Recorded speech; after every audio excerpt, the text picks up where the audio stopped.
चलत नइखे गाड़ी अब कैसे आई घरे।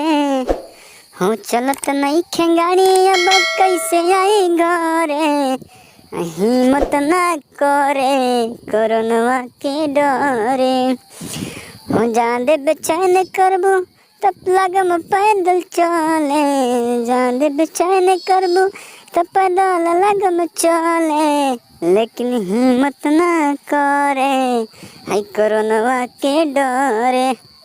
ओ मोदी के बात बना के रख दूरी, न तो छुअला के बाद हो जाई कुछ औरी। अरे जल्दी मिले आइम गोरी हम तोहरा घरे।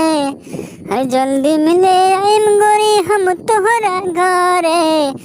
हिम्मत न करे है कोरोनवा के डरे। हो हिम्मत न करे है कोरोनवा के डरे।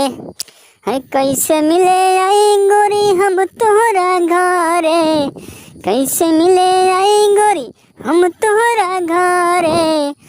हिम्मत न करे कोरोनवा के डरे। हो दिलवा पे अपना तो रखला तू पाथर। फोनवा पे ज्यादा जान बोला अटर पटर। सबके बचावे खातिर रहे के पड़ी दूरे।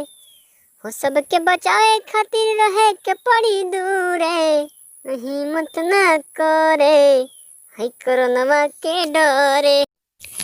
कहले जगत आशिक अभी बाटे परेशानी। कुछ दिन के बाद बाटे फिर हो जाइया न जानी।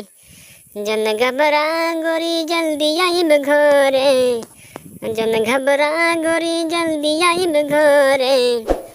लेकिन हिम्मत न करे है कोरोनवा के डरे। हाँ हिम्मत न करे है कोरोनवा के डरे। अगर कोरोना वायरस सॉन्ग अगर अपन लोगन के अगर अच्छा लागत होई तो हमारे चैनल के लाइक शेयर सब्सक्राइब जरूर करें जा।